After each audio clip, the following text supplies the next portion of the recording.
Protein, protein, protein. With a growing population, we need more and more of it. So what's the lowest impact, actual positive protein source we can grow?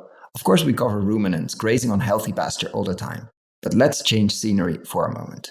All the way down from factory farm beef to pork to chicken to some fishes, soy meal, even below that, there are bivalves and specifically mussels. Today we take a deep dive into the largest offshore mussel farm in Europe, where they grow large amount of mussels by grazing plankton, which naturally flows by. And in case you're wondering, there's so much plankton around because we depleted most of the fish stocks, which used to eat a lot of this.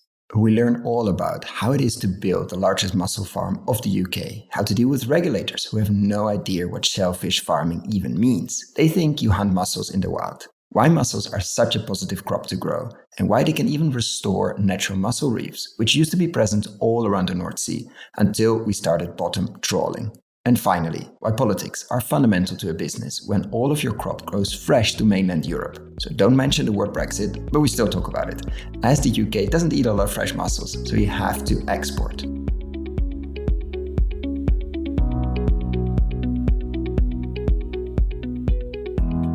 Take a deep breath. And another one. Every second breath we take comes from the oceans, and over half of the fish we eat is farmed. That's why we dedicate a series to explore the potential of regeneration underwater. Oceans and other water bodies cover most of our planet and have stored most of the excess heat so far. And at the same time have some of the best opportunities to produce healthy food, mostly protein, store carbon, create materials, fuel, biostimulants, and much, much more. Plus, create a lot of jobs in coastal communities. We have largely ignored the water-based farming, aquaculture, industry in this podcast until now. In these conversations, we explore why aquaculture is so important for the future of our planet. If we get this wrong, we have a serious problem. And what are the risks and challenges with feed, the reliance on soy, pests, yes, there are pests underwater, antibiotics, microplastics, etc. What does it mean when you apply regenerative principles to aquaculture? What can soil-based agriculture learn from aquaculture and vice versa? And what should investors really know about water-based farming and what the potential is of regenerative aquaculture? A series of interviews with the people putting money to work, entrepreneurs and investors in this crucial and often overlooked sector. We're grateful for the support of the Nest Family Office in order to make this series.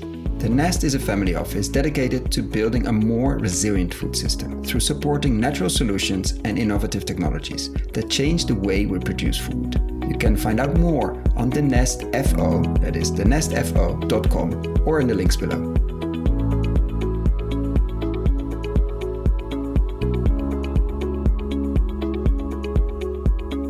Welcome to another episode. Today with the founder and managing director of Offshore Shellfish, 21st century mussel farming, guilt-free food that helps regenerate marine biodiversity and captures carbon.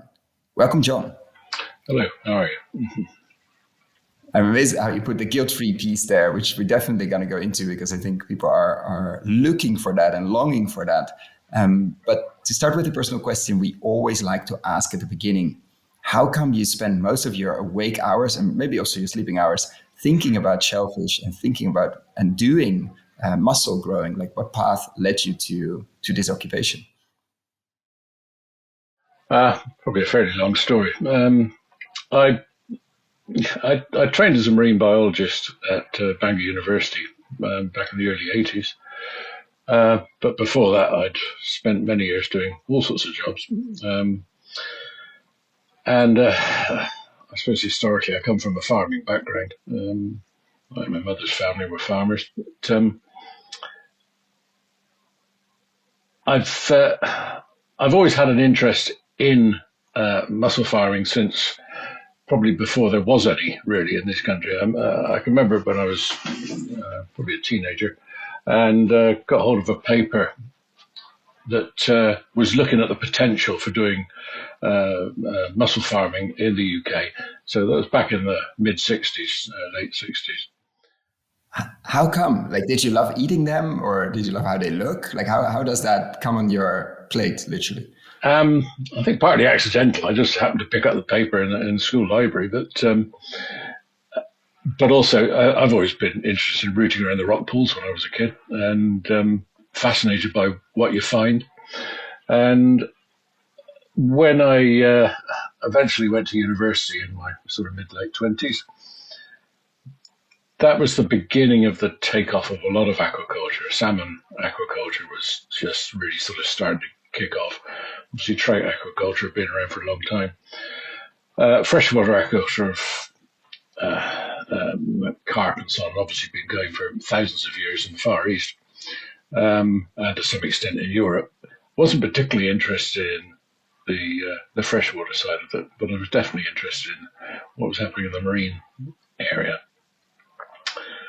One of the jobs I had when I was in my early 20s was working up in northwest of Scotland on an oil rig construction site, and I can remember at the time sitting out in the wilds there on this construction site, looking at the loch in front of me and thinking it'd be a really good idea if somebody started mussel farming up here.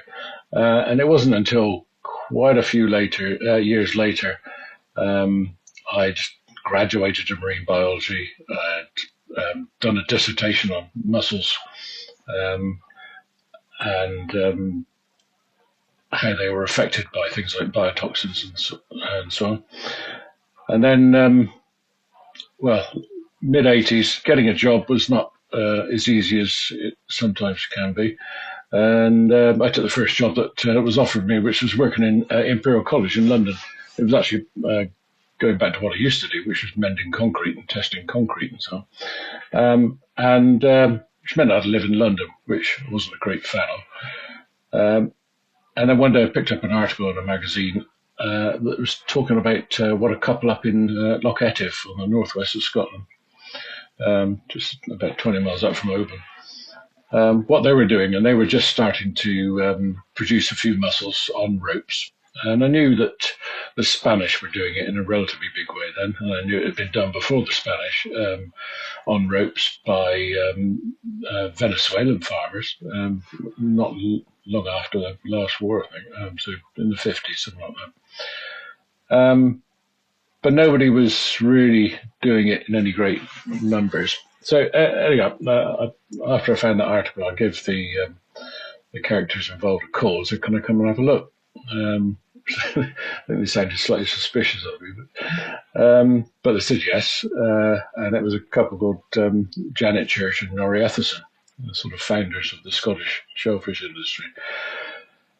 I went up to go and see what they were doing, and I thought, yep, I could do this. And basically, what was so different about the rope? Like, what, just for the audience to understand mussel farming, the different types of that. You mentioned rope a few times as being something not done in, let's say, the UK, but other places. Why? How do we imagine? Should we imagine mussels being farmed on a rope? Well, there's three main methods of farming mussels. One is just to lay them on the seabed. You either collect seed and put them in a better place, or you just pick up what's there naturally. One is the way they do it in France, where you collect seed on ropes and then you wrap the ropes around a vertical pole called a boucher pole. That happens a lot on the west coast of France. And the third way is to collect seed on ropes and then just keep on growing them on the ropes. And now the big advantage of growing them on the ropes is that they're in the water all the time, so they grow 24 hours a day, 7 days a week. And they're also not picking up silt or grit or whatever on the bottom, and they're away from the predators, starfish and crabs are the main seabed predators. I was aware that there was a rope farming industry in New Zealand, which was starting around about the same time as we started in Scotland. Oh, sorry, just to scroll back. when I'd been to visit the people in Scotland, I came home, put the house on the market, sold the house, and started a farm next door. That was the end of London. Yeah. Yes. And it was real pioneer times. There was quite a few people trying to have a go. We'd all had pretty much the same idea, but there was no readily available equipment. You had to basically build all your own stuff. There was no real markets in the UK. So we were all learning from each other. And making all the mistakes and hopefully learning from them, everybody else's mistakes as well. So that's how we got going in Scotland. But go back to the rope farming side of things as opposed to the seabed farming. If you're going to be farming on the seabed, you need basically you need a big dredger, a big boat, and you need the right place. And the right place is relatively rare. It's got to be the right depth and the right sort of seabed and so on. Plus, you've got to have a source of seed. Growing them on ropes gives you a lot more potential places to do them. And in those days, because the gear wasn't particularly well developed, we were just literally building everything by hand out of bits of scrap and old 5-gallon drums for floats and all that kind of thing. Gradually, the industry developed. We all got slightly better. A few of us took a trip to New Zealand to go and see how they were doing it. New Zealand was pretty professional by that point, probably because they could grow a lot, but there's not many people in New Zealand, so they've got to export them. So they've got to be efficient, and there's not that many people to farm them either. So they developed sort of more mechanized, more efficient ways of doing it than we had. So we copied the bits that were relevant to us, and that's how the industry developed in Scotland. It was developing at the same time, doing very similar stuff in Ireland, and also in Chile. The farms in Chile, if you go back to the late 80s when we started, I think the farms in Chile were probably doing about the same as we were in Scotland, so a few thousand tons. By the time you got to, if you look at what they're doing now, we're still only doing a few thousand tons in the UK, but Chile is doing about 500,000 tons. Wow. It's big. And so the market side of things was that easy, a few thousand tons, because that would be absorbed in the UK, or was it a thing? Like, how difficult was it to sell? Let's say, the growing side I can imagine tricky because you have to invent and build everything yourself, but the selling side. To begin with, in Scotland, you could sell them down the local pub, and then we pretty much saturated all the local pubs. Then you started shipping them down to Glasgow or Edinburgh, and we fairly quickly between us sort of saturated the Scottish market. And then quite a few of us got together and realised that we really needed a much bigger market, and we pretty much most of the growers in Scotland joined together in a cooperative, so that we had enough as a communal bunch, as it were, to tackle the supermarkets. Now, the supermarkets didn't stock fresh mussels at the time, but they were interested. And once we've got a contract from a supermarket, then the industry in Scotland grew pretty rapidly. And it's the producers in Scotland are now mostly based in the Shetland Isles, and they supply most of the UK market. But the UK market, when all said and done, is only about 10,000 tons. We're not big eaters of bivalves. We're not big eaters of any seafood in this country, to be honest. Which is odd, being on an island. Yeah. I know. It's one of those anomalies. Most of the seafood, I'm talking about all fish and shellfish, that are landed in the UK don't stay in the UK. They end up in Europe or further afield. It's the same in the Netherlands. Yep. Yeah, we eat salmon important. That's sort of it in terms of fish. I'm generalizing here, obviously, don't email me. But we're definitely not eating most of what gets landed, which is a shame because there's so much. And most of what we actually eat aren't caught in the UK either. I mean, we import whitefish from Norway and Iceland and Alaska. We import tilapia and catfish from the Far East. And the good stuff, the good stuff that always ends up in the pictures on the press releases and so on, it mostly ends up in France or Spain or Italy. And that's the same for our shellfish, except now where we are now, we're separated off from Scotland. We're no longer part of that cooperative.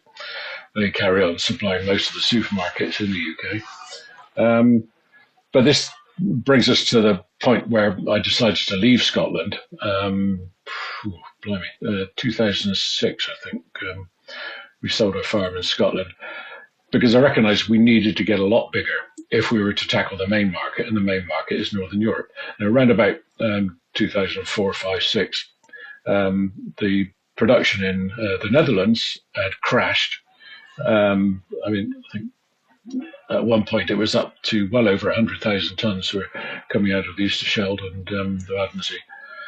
And that crashed for a number of reasons, partly because the growers were restricted to the amount of seed they could collect, mostly from the Wadden Sea,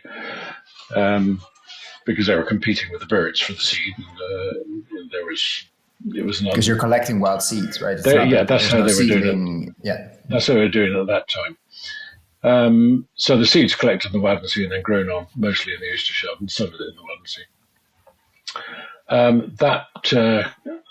That production crashed, and so prices went up to a point at which I thought, well, it was really worth our while to see what we could do about accessing that market. And I spent a fair bit of time in the Netherlands speaking to the various processors and buyers.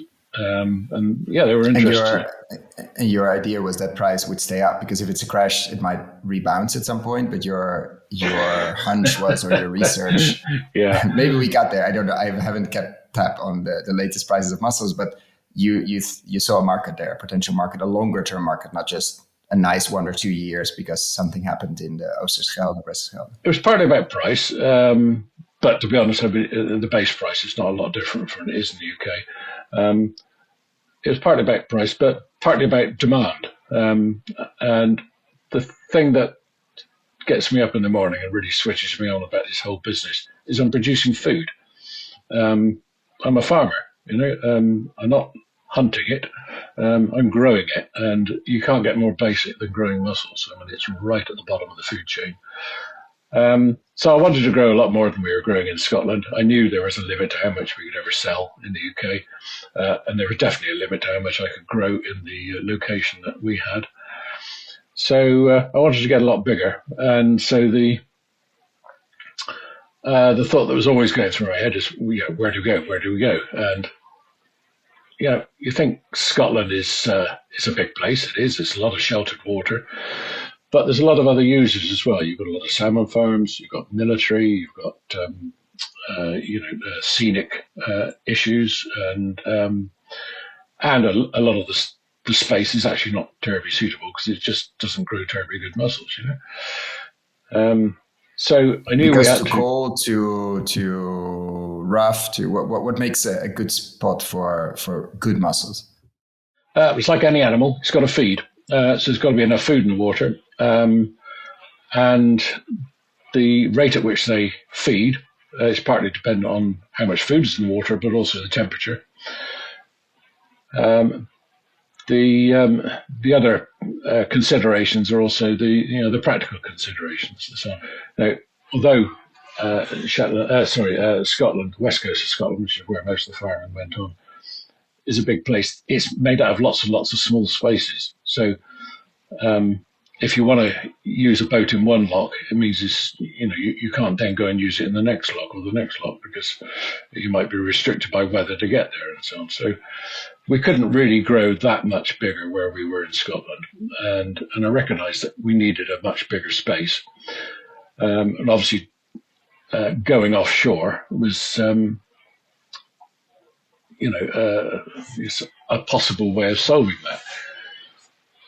Having said that, nobody else is doing it offshore, so we didn't quite know how to solve it. But I think I was bright enough to understand that if you're going offshore, then probably the west of Scotland is not the first place you'd choose.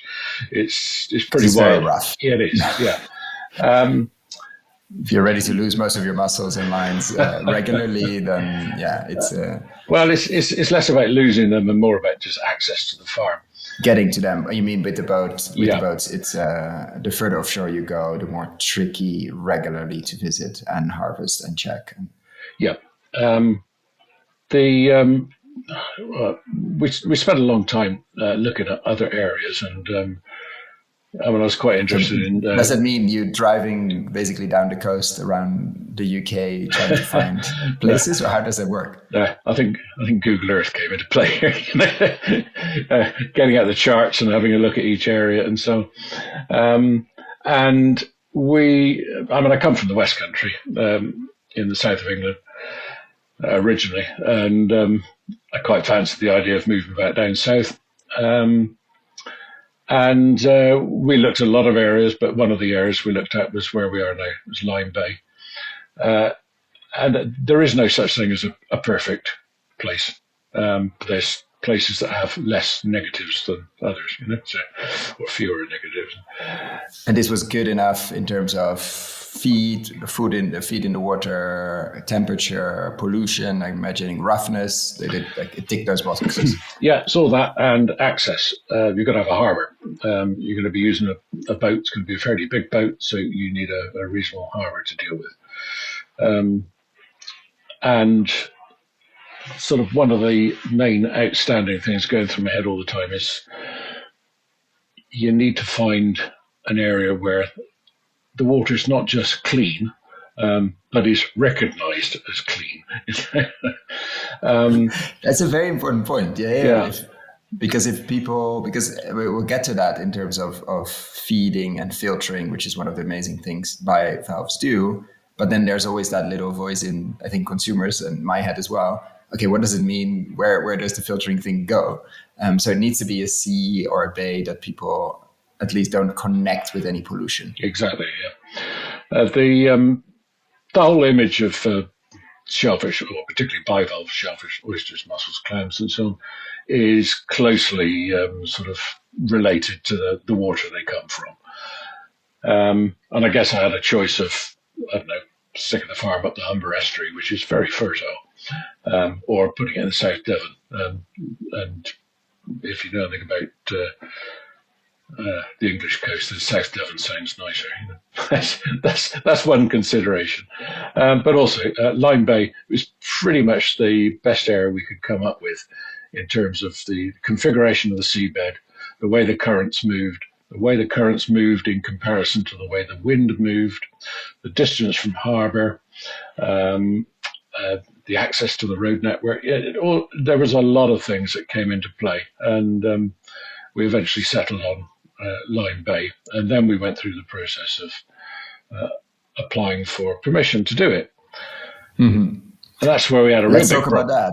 Yeah. How does that work? Because if nobody does offshore mussels, I mean, it's not visually very intense, because it's not that there's a huge wind farm or massive boats, etc. You don't see them from far, but still, we all know policymakers are not the biggest fan of new things necessarily.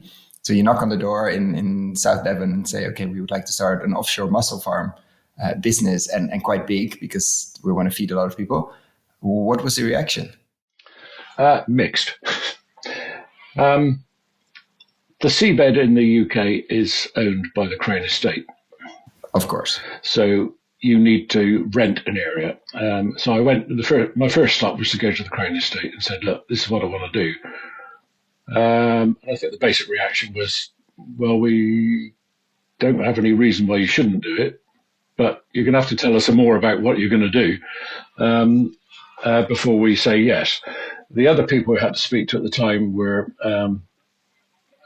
part of, it was an organisation called the MFA, which doesn't exist anymore. It's now been replaced by the MMO, which is the Marine Management Organisation, which is a government body that comes under DEFRA.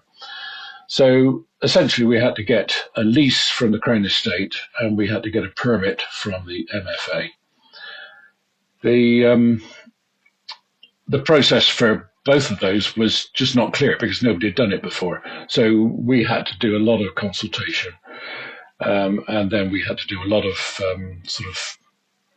public engagement, and allow people to say why they didn't want us there, or why they thought it was a great idea, or whatever else, and so on.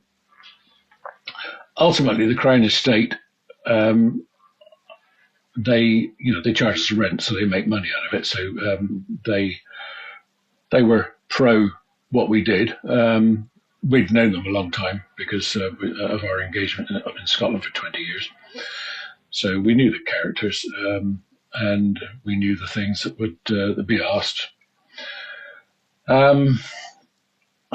To be honest, we didn't have a great deal of objection. I think possibly because nobody had done it before. People didn't really know. People had definitely clued up enough to know they didn't want a salmon farm or a sea bream farm or something like that.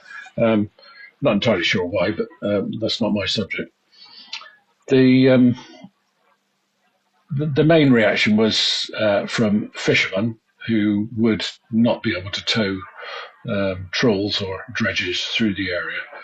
So we sat down with the Sea Fishers Committee, as it was then, and said, okay, these are the areas we want to go because it's the right seabed and it's the right flow of water, and it's in the right sort of little bit of shelter you get from the north, from the north.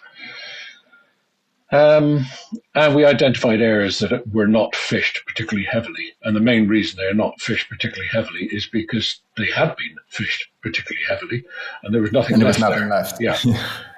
Just for background, like dredging is basically pulling a heavy beam over the sea floor. Like there are videos online which are interesting. Sure. And it's disturbing is an understatement there. The seabed floor, and yeah, you can do that for a while, but then there's not, and everything that comes up in terms of fish is being caught. It's not really regenerative, let's say. It's definitely on a downward spiral. So you identified places where there was just not too much life left to fish, meaning not so interesting for fishermen. Yeah. My approach to fishermen was, yeah, I understand you're going to lose that bit of ground, but you're not going to lose the fish, and the fish won't stay in the farm forever.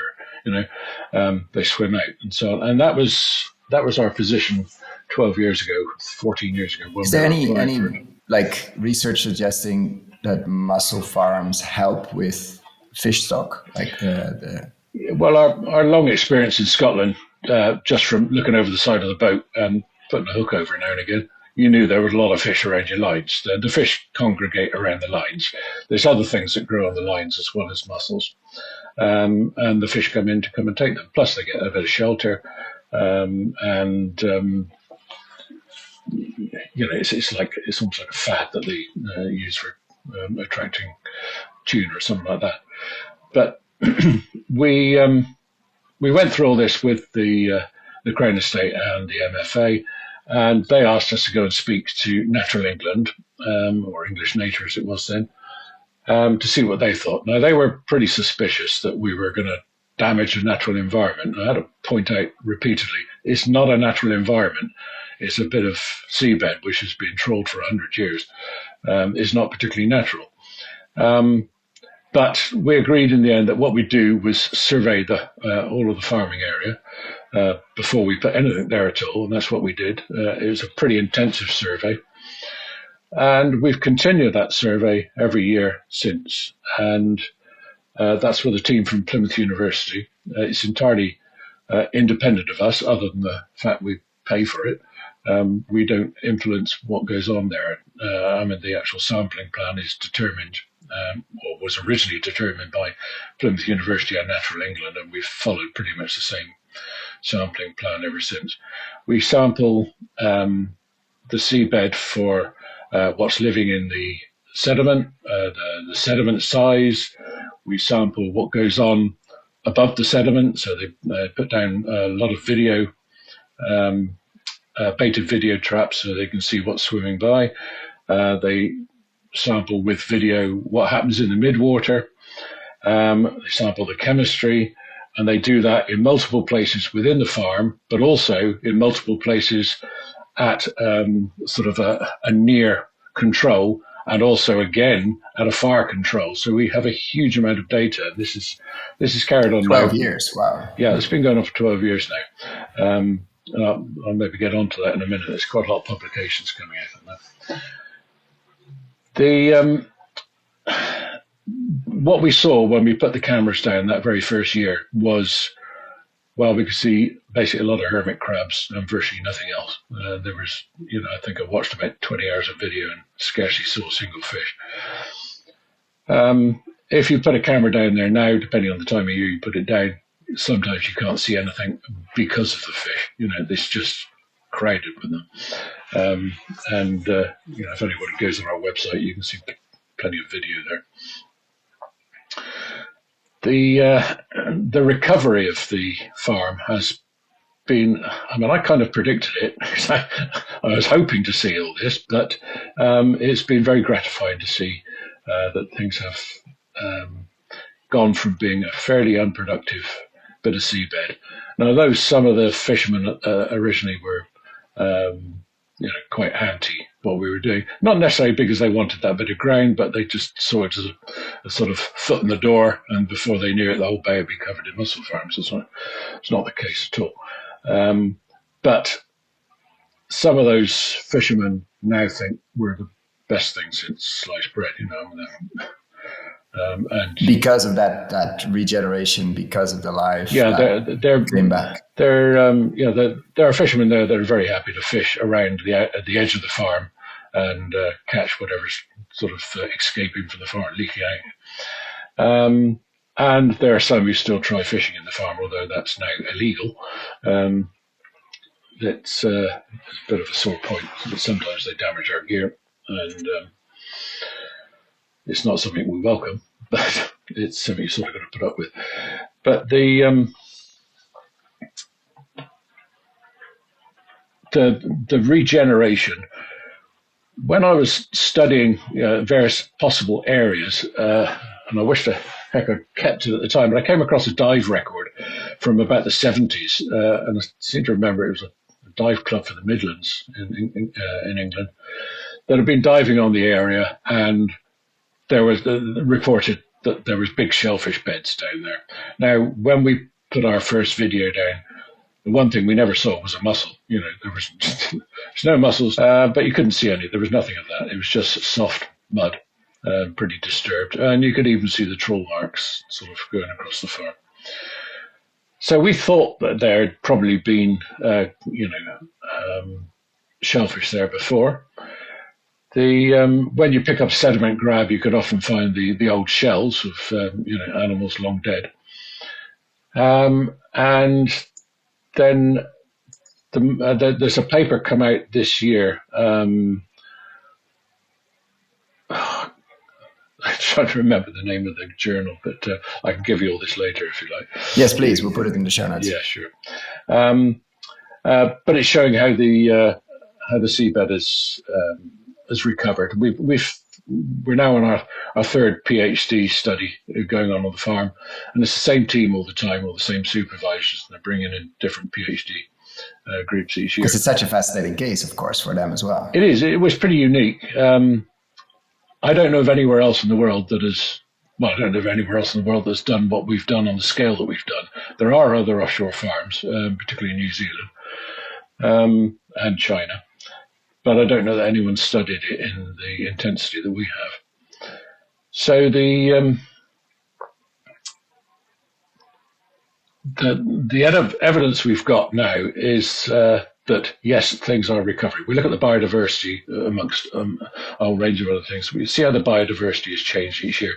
And to begin with, it was gradually changing. It was a gradual increase, which is good, but we also look at the biodiversity traits. So it's not just the individual species, it's the feeding traits, whether they're scavengers or filter feeders or whatever else, and seeing how that's changed over the years. It does change because there's a constant rain of food down to the seabed. But the general opinion is that it's all a very good thing.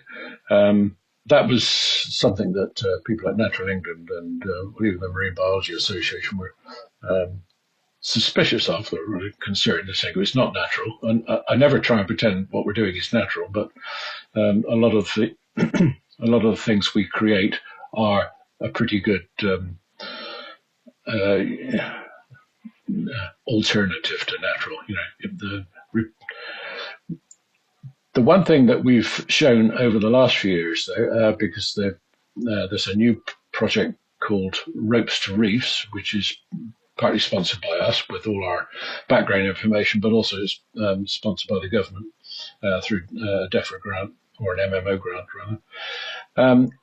It's looking how the farm is creating or recreating a reef underneath the mussel ropes. Some of the mussels fall off the ropes. I'd love it if they didn't, because I'm trying to sell them, But some of them will always fall off. That's a natural thing.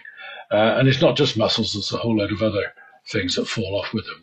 There's crabs and scallops and queen scallops and a huge number of other organisms settle on the ropes. Some of those will just fall off. The vast majority of them will get washed off when we harvest the mussels, and they go back in the sea and they'll settle onto the bottom. So what they've seen over the past year with some very high definition sonar is there's actually a rebuilding of a reef underneath each of the ropes. So each of the ropes, when I say ropes, I mean headline ropes, which each of those are 150 to 200 meters long. And so there's basically a bit. And then how deep underneath is what's the depth of the seabed at that point? The depth of the farm is about 30 meters, 25 to 30 meters over most of the farm. The ropes go down to about 12, 15 meters. So there's a gap underneath the ropes, and then you've got the seabed. The thing they've shown is that those reefs are rebuilding. Now, rebuilding a mussel reef is not an easy thing. There's plenty of mussel farming where essentially you're rebuilding a temporary reef, and that's what you do in the Netherlands and in North Wales and various other places in the UK. You collect seed, put it on the bottom. When it's grown to full size, you take it up again. But what we're regenerating is a permanent reef, and because there's a constant rain of young mussels, you've got a range of ages down there as well. So it's much more like a natural reef than just putting down a whole. And it's not happening outside your mussel farm. No, it's not. It's happening underneath. It's just under the headlines and so on. Yeah. And in terms of scale, have you reached? You set out to supply that demand, a much bigger one than you could grow in Scotland. Yeah. Have you succeeded in that sense, and is there space to grow or not? What's happened on the scale side of things? Because you're a farmer, as you said. I'm growing food, and I want to grow as much nutrient dense, healthy, and regenerative food as possible. Yeah, well, this is where politics comes in. Our market is the Netherlands. We sell 95% of everything we grow into the Netherlands, and from there it goes to some of it stays in the Netherlands. Some will go to Belgium, some will go to France, Germany, Poland, elsewhere in Europe. So the EU is our market. We never really considered that we were going to be selling much in the UK, and we don't. So we've always, we've built the farm to supply the EU, and we do it very well. The size of the farm area that we're permitted for should grow somewhere between 10 and 12,000 tons. Well, a few years ago, the UK had a collective brainstorm and decided to leave the EU. Brexit. Yeah. I couldn't believe it was going to happen. In fact, I don't think anyone believed it was going to happen, but it happened. We know what the regulations are for exporting or importing mussels from outside of the EU into the EU, because we used to be in the EU. So we know what the regulations are. And the regulations are that you can only import stuff into the EU if it comes from a Class A water. Now, we're 6 miles offshore, and we're, 15 miles from the nearest sort of freshwater input.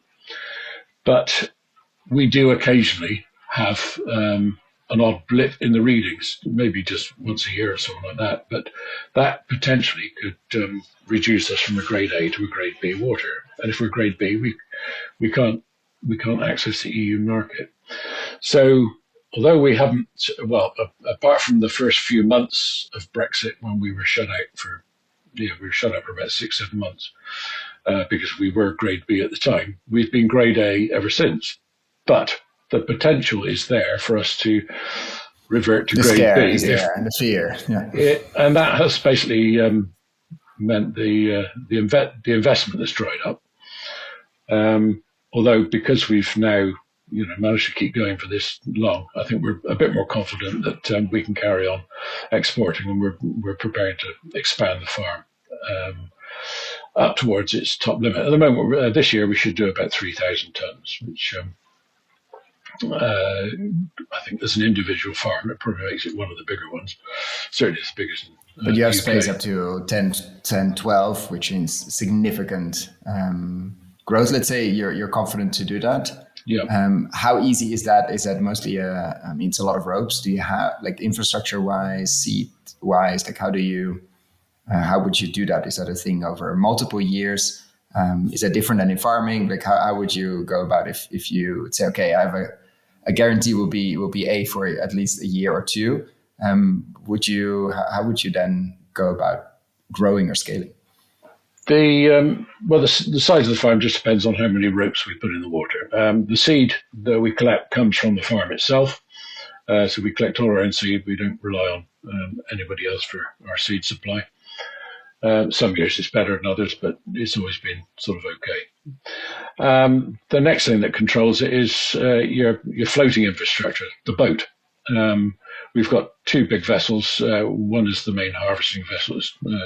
Will take about 40 or 50 tons. And the other one is a service vessel for moving floats about and doing reseeding, things like that. For us to get any bigger, we basically need another boat.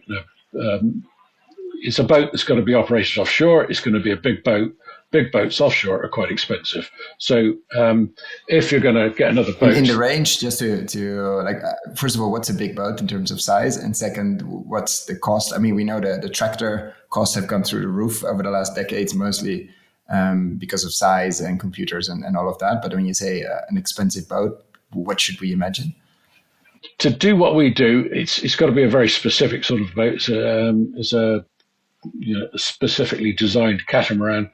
And it can put up with a lot of the lousy weather, but still remain fairly stable on the ropes and so on. We're just going out to tender for another one, and the ballpark is somewhere between 2 and 3 million. Definitely an expensive boat. Yeah, but if you're going to have that big boat, then you've got to make sure there's enough work in front of it, which means you've got to put a load more ropes in. So we're probably talking about 1 to 2 million quid for the ropes. Shoreside infrastructure, we don't have any at all, because the mussels literally come straight off the boat into the back of a lorry. They genuinely don't even touch UK soil. They go straight into a lorry and straight off to Holland. So we don't have any infrastructure apart from the pier that we use in Brixham, which in an ideal world would be twice the size it is, but we can manage for now. We would love to be able to sell some more in the UK, but as I say, the UK market is not very big and it's fairly price sensitive. And the big thing about the UK, there's virtually nowhere to go and buy your fish. Virtually all the... Although you have all the fish and chips stuff, but yeah, that's not sure. Mussel, But if you want to buy fresh shellfish, you've got to go to a fishmonger. Virtually all the fishmongers are in supermarkets. And since COVID, virtually all the fresh fish counters in supermarkets have been shut. Wow. Yeah. Okay. So there's not a lot of, unless the UK wakes up one day and decides shellfish are on the menu and hip, etc. But the chances of that happening are small. Yeah. Let's still hope for it, but still are small. You need to go abroad. Yeah. Yeah. It gives us a target to aim for, in that, there's expansion room there should we start targeting the UK. But I'm old enough and wise enough to know that building a market can take just as long as building a farm, and that's been the case in Europe. Rope grown mussels into Holland. Well, doesn't sound like it's particularly different, but they are different, and because the main market is Belgium. Belgians generally are very keen on bottom grip cultured mussels, and ours are slightly different. They have a thinner shell. They have more meat. The meat tends to be a slightly different colour from the ones you get from the seabed in the Netherlands. And all this doesn't sound like particularly important, but it does take a while to get the market to accept things. We've got the added issue that because we're offshore, we're affected by weather, and we could we can be blown off the farm for 4 or 5 days at a stretch. Because the main market is for live, fresh mussels. You need to be able to ship. Yeah, that's right. And most big buyers, they want a consistent supply. Is that something you're thinking, like how to preserve? Of course, there's a long tradition of canned mussels, especially Spain. I think northern Spain has a lot. Like how to get away from that, or that's just not your core business? No, it's something we're working on. We market everything. We've got partners in the Netherlands, a company called Crime for Vice. It's one of the big mussel companies in Jerseke. And we've got a joint venture with them called Premier Offshore. So through that, we supply them with fresh mussels, and they do the marketing for us. But also through that joint venture, we've built a small factory for producing ready cooked mussels in a sort of vacuum pack with various sauces. We spent a lot of time developing this product to be as good as, or as close to, a good fresh one as you can get. I mean, there's plenty of pre-cooked mussels on the market, which I've tasted a few. Yeah. Let's say mixed results. Yeah. Some are better than others, but the process we've developed is actually pretty good, and we've got a product which can quite frequently pass for good fresh mussels. They're not a huge seller in Europe because you've already got a good supply. I mean, most of Europe, you want fresh mussels, you go to fishmonger, you get fresh mussels. It's not like the UK where, Does it mean it's more interesting to bring them back to the UK? Well, we haven't done it yet, but we're planning to. It will be a double Brexit whammy. But well, there's all sorts of, documentation implications and so on. And it's a big enough hassle as it is trying to get the live ones into Europe without wanting to try get the cooked ones back. But it is something we're working on, and we expect to be doing it this winter. The cooked ones, our partners at Crime for Vice,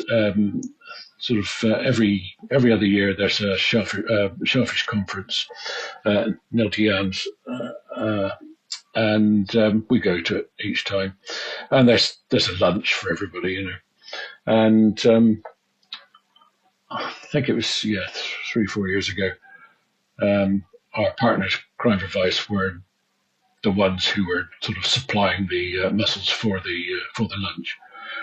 Well, they supplied our cooked ones, so not only were they not Dutch mussels, they were pre-cooked, and everybody said, "Well, these are really nice." Nobody twigged that they were pre-cooked, so there's an audience of mussel farmers. They passed the ultimate test. They got a good pass there, yeah. So they're an item that we've been developing in Europe, and hopefully it will grow a fair bit. Even if you're sort of dead set on always having fresh cooked mussels, now and again you want to sling something in the shopping bag and you don't want it to leak, and you don't necessarily want to cook it that night. You want to have it a couple of nights later, and so on. These things have got a shelf life of 2-3 weeks, and they can sit in the fridge and be there as a ready meal whenever you want it. So it's the main way that mussels are sold in the UK now. It's pre-cooked ones, and they've been developed by the company that the co-op that we used to be part of in Scotland. So I guess if I bring stuff back from Holland, I'll be competing with my old company. So let's see how that goes. And is that, like, in terms of guilt-free, which is something you put in your slogan, is that in the UK or in general, do you see an interest? Because let's say bivalves is as good as it gets, and we'll get to the filtering piece, but they don't need any feed. I mean, they will eat feed, but you don't need to give them any feed. They don't need to move a lot. They don't use a lot of energy. They don't use any water, obviously. They are extremely nutritious, and if grown in the right places. Do you see an interest, a growing interest in that? I mean, of course, in big parts of Europe, fresh mussels. It's mussel season, which now has changed a lot, but it's a thing. But there's been a historic one, let's say. Do you see growing interest into this potentially superfood that is extremely lightweight, or actually regenerative in this case to the seabed? Has that at all reached the shellfish business, or is it mostly in your slogan until now? It's definitely a point we stress. How much effect these things have on the buyer. I'm sometimes slightly doubtful as to how the message gets through to people. I read a recent report from the ASC, and we're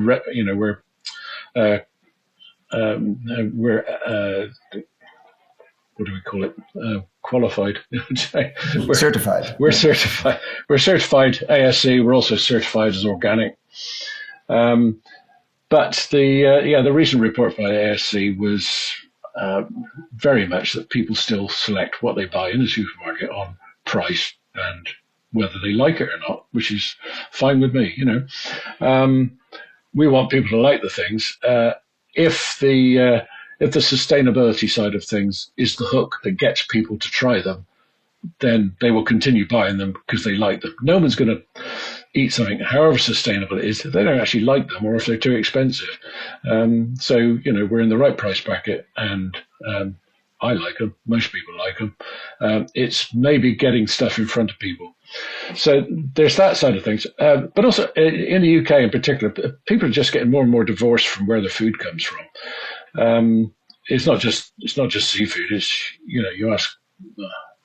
I've seen any number of TV programs with asking kids where a carrot comes from, and it's it comes from Tesco's, or milk. Yeah, they really don't understand. So we sponsor a program each year with an organisation called Food Heroes, which is partly organised by the Fishmongers Company, which is like one of the livery companies in London, the Worshipful Company of Fishmongers, and they're putting seafood into schools. And I think this is really important. And there's something my wife used to work on up in Scotland for years, with a project called Seafood in Schools. Really well named. And the one thing you notice is kids think these things are fantastic, but they've never seen them before. Kids love mussels. I mean, kids love mussels. They are like perfect size. They're perfect. If you eat them fresh or in the shell, it's amazing because it's a thing. If you eat them through anything else, somehow they just fit. Yeah, I think the resistance comes not from the generation who've never tried them. It's just they never get to try them because the generation above them doesn't go and buy them. Whereas you go to France or you go to Belgium, kids are sitting down in a restaurant with their parents and they're eating them, so they're used to them from an early age. We don't have that in the UK, and I don't think you really have that in the Netherlands either, or Germany. But I think there's a huge potential market out there if we can get stuff in front of people. And if the hook to get them in front of people is to tell everybody how wonderfully sustainable they are, then yeah, great. Who cares? Yeah. And the flavor-wise, like I'm definitely not a mussel expert. Like flavor profile-wise, like rope grown offshore compared to on the bottom, like how would you characterize your flavor profile compared to other ways of growing in other places? The flavors partly depend on where they're coming from. So like anything, they'll reflect the environment they've been grown in, but also things like the speed of growth. Now, because of where ours are, and we've been very careful to site them in an area where they're always going to be well fed, the temperature is nearly always in the right range for them to feed, and there's enough current going past to make sure they've always got food going past them. So they grow pretty quickly. So I can get them to market in about 15 months from seed settlement, whereas up in Scotland it's about 2.5 years. So it's quite a bit of difference there. That speed of growth means that the shells tend to be relatively thin, but it also means that the meat percentage is very high. It's big. Yeah. In a good year, we can get meat percentage up to nearly 50%. whereas the standard for a seabed growing mussel is probably 20, 25, something like that. Yeah, I always notice the kilo of mussel disappears into 250 grams if you're lucky. Yeah, I was doing a test the other day, in fact, and ours get tested several times a week. I think the percentage at the moment is up around 38%, and that'll get a bit higher as we go into in towards the winter, as they fatten up to get through the winter. And the flavour, well, one of the things that you'll notice, the flavour changes throughout the year. That's if you eat them often.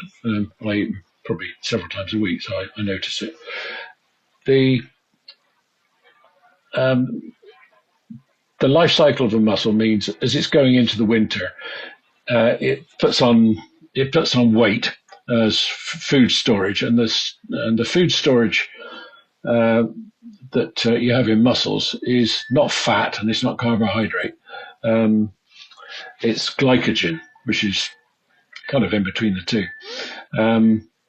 Glycogen has a slightly sweet taste, so the fatter the mussel is, the sweeter they are. So even those are grown in full salinity, you don't really get that sort of really sharp, salty taste. It's displaced by the sweetness of the meat. And so ours are definitely as you come in at this time of year, the meats are definitely sweeter flavoured than they would be, say, at the back end of the year, and then in the spring, when they're fattening up, getting ready to breed, then they change again, and they'll taste slightly eggy for the simple reason they're full of eggs. So.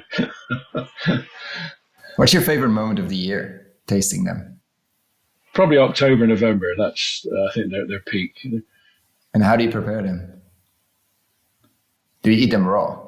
I do sometimes. I always find they got a slightly peppery taste at the back of your throat when eaten raw, but I prefer them cooked, but I'm happy to eat them raw. Yeah. My favourite way of cooking them, I guess we're privileged, and I got fresh mussels every day, and there's nothing better, I don't think, than this one ingredient is mussels. You just put mussels in a pan, put the lid on, turn the gas on, 2 or 3 minutes, and they cook in their own steam, and I think that's as good as you can get. I'm a fan of virtually every other recipe as well. I mean, I think they go really well with wine. They go really well with cream. They go really well with garlic. They go really well with sort of Thai spices. I have to say my least favourite is the way the Belgians do them with celery and white onions. I mean, I could eat them; they're fine, but they're not my favourite. Yeah, must the same here. And then getting to the let's say the filter aspects that you mentioned before, like it has to come from a bay which is known to be clean. How important is or how, I'm not saying dangerous mussels are, but they are filter feeders. So they get in a lot of what is in the sea. Has that changed over the years? Now we have, of course, the microplastic focus. There's a lot of toxics in certain parts of the sea.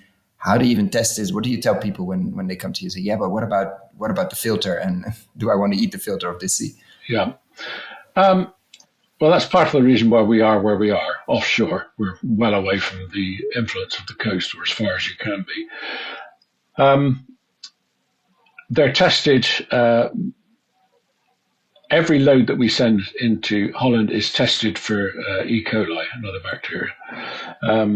And in 5 years, we've never failed a test.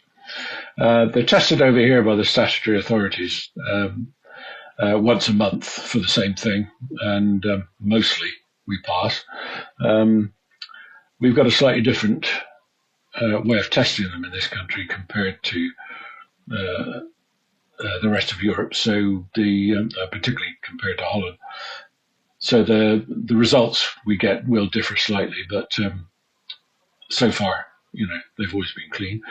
There is another aspect to food safety with mussels or any shellfish, is at certain times of the year in certain areas you get naturally occurring algal toxins.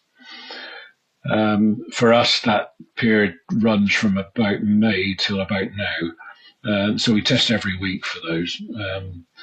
And if we get any sort of positive results, then we'll test much more often. We'll test every batch. We haven't had any problems with algal toxins for 3 years, I think. But once once you get a poor test, you just take them off the market. You've got to wait until it clears.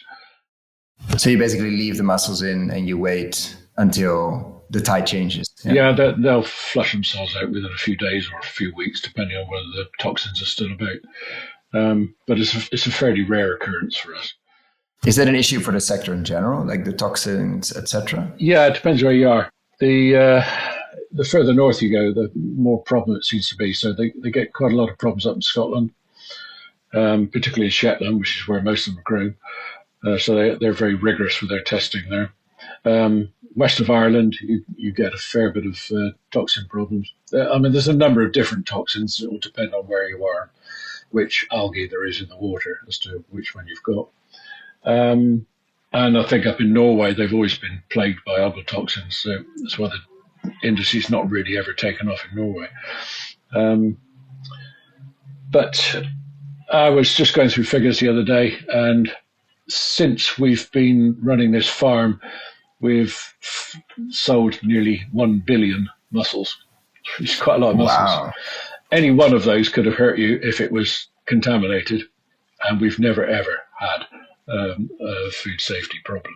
So we've, I think it's a pretty conclusive test, 1 billion tests and all passed. So as far as people are concerned.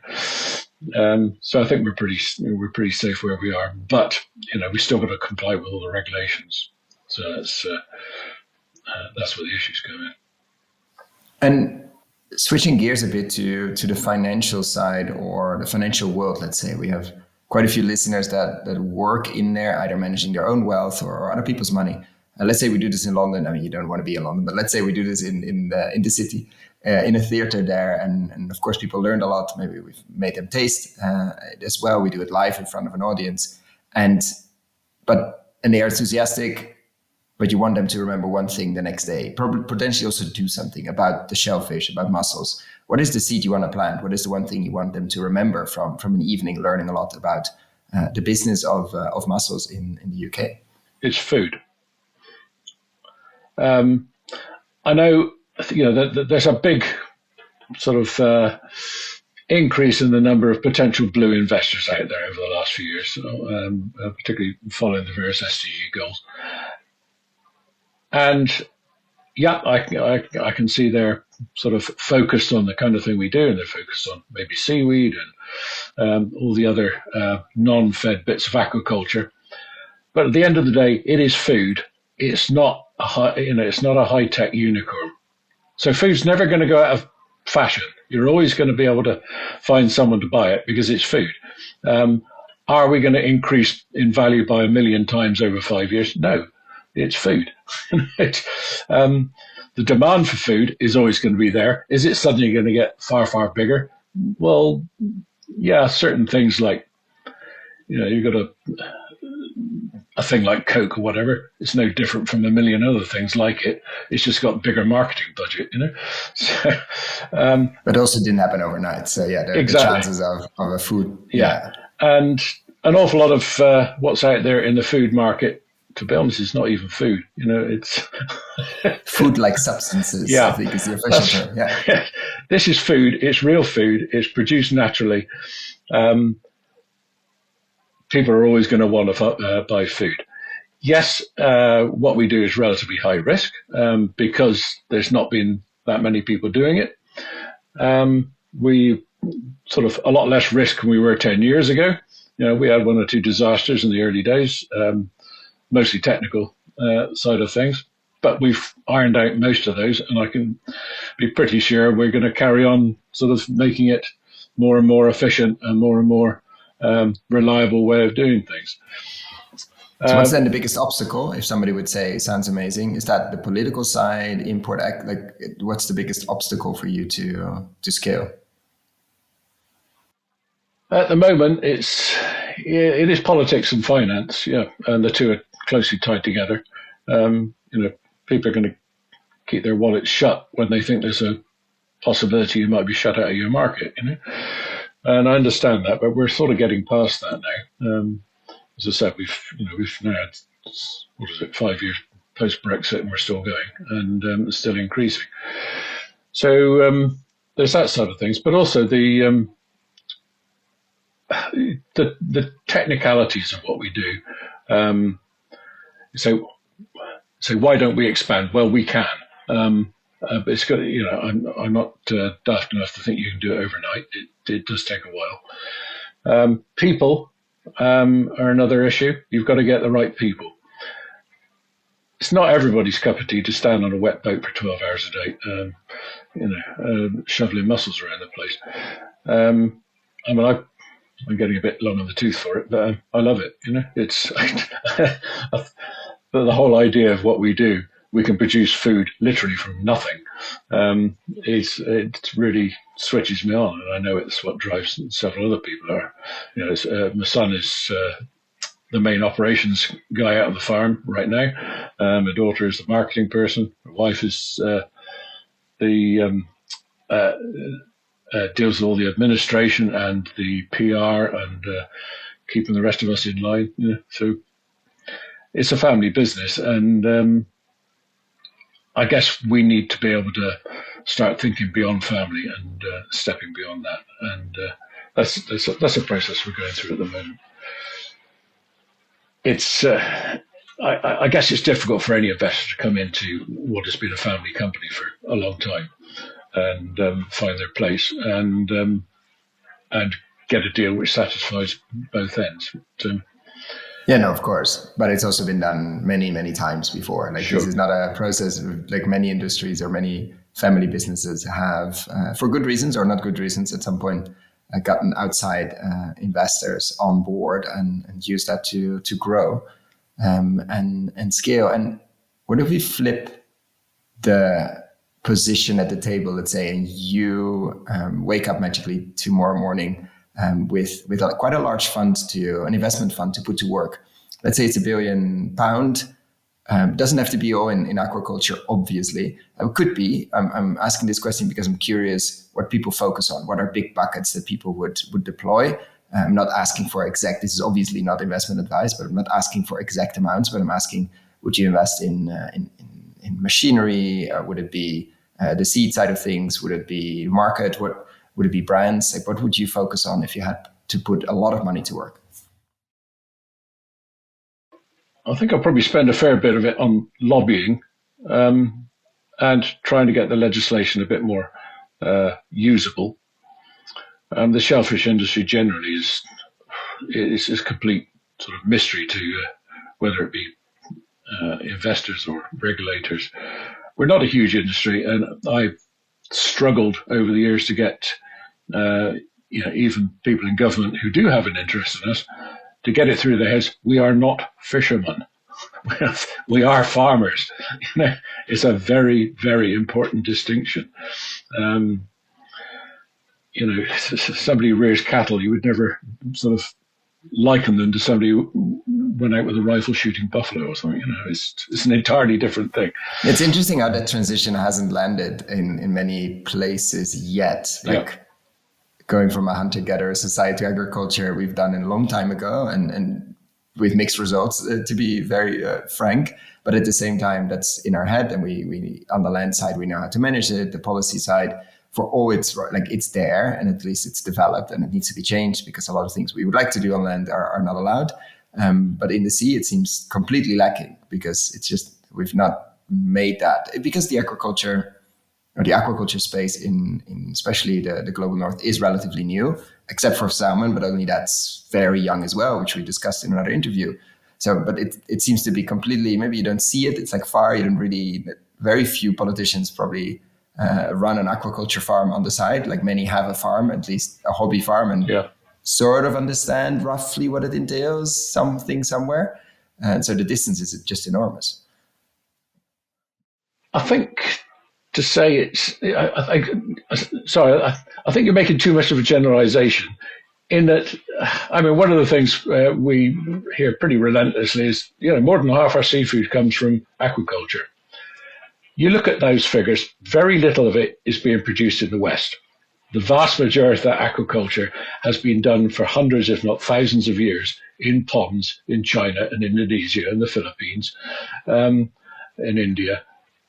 They're very used to aquaculture. It's not, the new aquaculture is stuff that you can go and make money out of it, whether it be shrimps or bass, bream, and salmon and so on. They're very much new kids on the block and so on. Mussel farming has actually been around an awful long time, a lot longer than salmon farming. But in the form that we're doing it now, yes, it's new. And do you see potential like in the bay then as well, or different bays along the coast, like seeing like this could be replicated by you or others, like this could be or not? Like what's your potential vision for, let's say, the South Coast? When I designed and built this farm, it was based on the assumption that I would have to be a standalone business. Because the marketing and the transport and all that sort of distribution and so on is half the business, so we had to be big enough to be able to do all that. And the route we've taken is to join forces with the company in the Netherlands. But for subsequent farms, whether it's ones that we build ourselves, they can feed into that model now. They don't need to be as big as this. And so there's a lot more small areas around the coast that are suitable than there are big areas. So I think there's a lot of capacity to have farms it still needs to be big enough to be able to afford a workforce and a boat. And, the boats are always going to be expensive because they're working offshore. There's relatively little inshore water in the English coast where you'd want to farm mussels. The geography of it is just not quite right for growing them on ropes. There used to be a big production up in the Menai Straits in North Wales. That was, I don't know, probably getting 10,000 tons. I mean, it was a big production. All of it went to Europe, mostly to Holland, some of it to France. They have now completely gone out of business since Brexit because it's grade B water. So it's a crying shame. We can grow really good mussels in this country, but we just don't particularly want to eat them.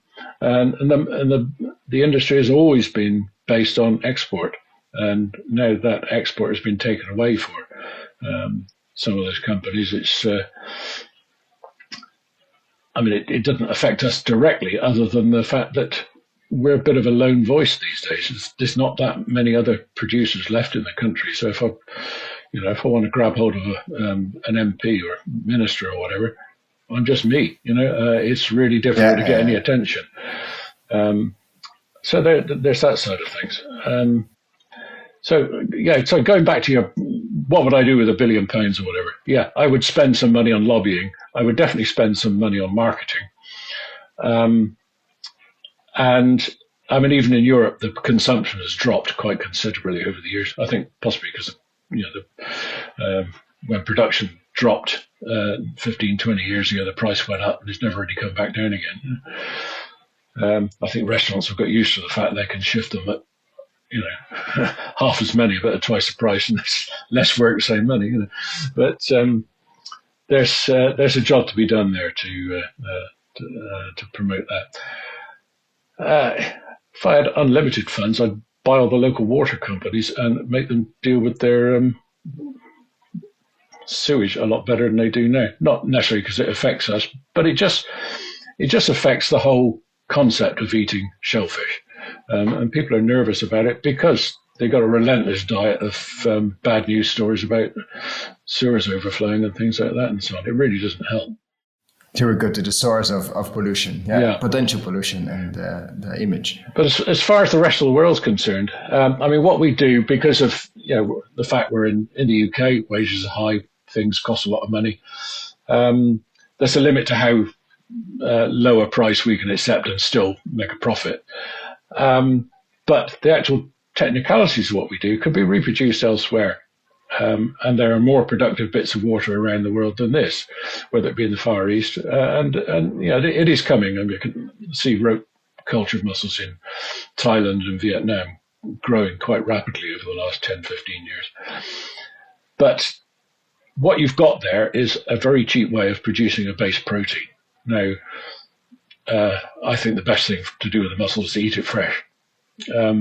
If you really want to take it out of its shell and dry it and turn it into a meal, well, you've got a very good substitute for fish meal for finfish farming. If you want to do what they do a lot of it within New Zealand, which is to reduce it to nutraceuticals and taking out the omega-3 and things like that, it's a really good source of that.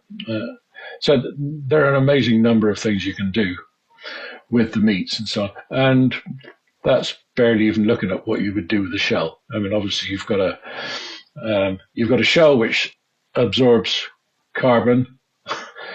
I shan't get into the chemistry argument about whether it's actually reducing the carbon in the atmosphere. It is, but it might take longer than just tomorrow, sort of thing. You know, what I can be absolutely certain of is that the production, even the way we do it, which is relatively intensive, the production of mussels has the lowest carbon footprint of any protein food. There's been some work done over the last few years by all sorts of organisations, one of which is the Seafish Industry Authority over here. And if you look at the standard graph of all your various protein sources, the top of the graph you got beef, feedlot beef, and halfway down there you got pigs. A little bit lower than that you got chickens. A lot lower than that you got soya meal, and below soya meal you've got mussels. And I can assure you, they're a better food for you than soya ever will be. Nothing against soya, but it's not an all round. It hasn't got all the nutrients that mussel meal has got. So there's a lot that can be done in the future. Whether we can do it at the price point we've got at the moment is debatable. I certainly have plenty of discussions with feed manufacturers that produce feed for aquaculture, whether it be salmon or for specialist diets for early stage juveniles, part of salmon. They're very interested, but they say, yeah, okay, if you can get us 10,000 tons of meal, then we'll start from there, because they do need large formulations. But I mean, they're very careful with these things. We can't do that at this moment. That's not to say it couldn't be done. It could be. But, I'd far rather see the mussel meal go straight into people, but there's a lot of potential there for that sort of thing. And as a final question, sorry, go ahead. The last bit of my £1 billion is education. Get the stuff into schools. It's not the kids that are the problem. It's the people who buy the stuff for the kids, whether it's the caterers for the schools who are all on some stupid budget and they have to feed them with, chicken nuggets or whatever it might be, or chips. Get them into schools. The reaction we've had from the school kids that are, we put out about, I think we sent out about 2,000 portions or 4,000 portions last year to various schools, primary schools and secondary schools, and those kids have written back. They've made books for us and all that sort of stuff, and they're thrilled with them. It's absolutely fantastic. Where can we get these? Well, you can go and ask your supermarket for a start. It's fascinating. And as a final, I want to be conscious of your time. As a final question, if you had a magic wand, and I'm guessing it might be in the education space, it might be something completely different. We've had answers to this question at all grades and all levels, and from no more subsidies to global consciousness, etc. But if you had a magic wand and you could change one thing overnight, what would that be? It would be to get our regulators and decision makers in government to pay some attention and see what it is we're doing. It's really difficult gaining their attention. I know they're busy people. Do they come over? Is that has that worked in the past? Sorry, let's rephrase. With our local MP, up until the last election, we formed an all-party parliamentary group, of which he was the chair, and he did get us a debate in Parliament, which was reasonably well attended, given the subject. how much of that influence dribbles down to the people who actually put decisions into place, nothing really happened. Since then, we've had an election, and now we've got a new MP. The new MP's not in the party that's in power, but we're hoping to get the same sort of attention at some point. Really what we want to do is get the fisheries minister out on the farm. I mean, we've had umpteen people out on the farm over the years, writing policy documents and strategies and things like that. And when you persuade them to come out on the farm, their first reaction is, wow, I see what you mean, you know? You really... I was asking, like, when people come on the boat and see the scale and taste and the impact, obviously, on the reef or the regenerative reef down, that's something you need to see and not you're going to read in a paper. Yeah. The thing about the farm, it is big. It takes up quite a lot of area in terms of farms. Anyway, it takes up less than 1% of the bay here, but it's still 15 square kilometres. So it's quite a big chunk. They split into two pieces at the moment. So when people ask, where is it? We say, well, yeah, it's a bit like asking where a town is. A town stretches over quite a big area, and so does this farm. So the best way to see it is to be on the boat and travel through it. Either that or look on our website. You'll see some aerial photographs. Yeah. But it's not easy to get people. I mean, it's the same on farms as well. Like, how do you get people to come and see and spend some quality time, ask the questions, and understand or grasp the scale and the potential of some of these things? All the aspects you're talking about, the fact that we work at the bottom of the food chain, and so yes, people accept all that, but whether it actually strikes home before they actually see it, you get out there, you can pull up a rope, and there'll be 100 kilos or whatever on the one rope, and there's thousands upon thousands of ropes out there. And it's all food, and it's all been produced from nothing, basically. We're grazing plankton, and there's an awful lot of plankton out there that's not eaten anymore because there's hardly any fish out there anymore. Grazing plankton. I think that's a perfect way to wrap up this conversation. Thank you so much, John, for coming on here. First of all, for the pioneering work you do and you have done with your family, and for coming on here to give us a deep dive, pun intended, on, or not so deep, but 30 meters into the world of mussels and mussel growing, which only go to 12 meters, people. I did pay attention. But the reef underneath is just as interesting. So thank you so much for that. And thank you for coming on here to share. You're welcome.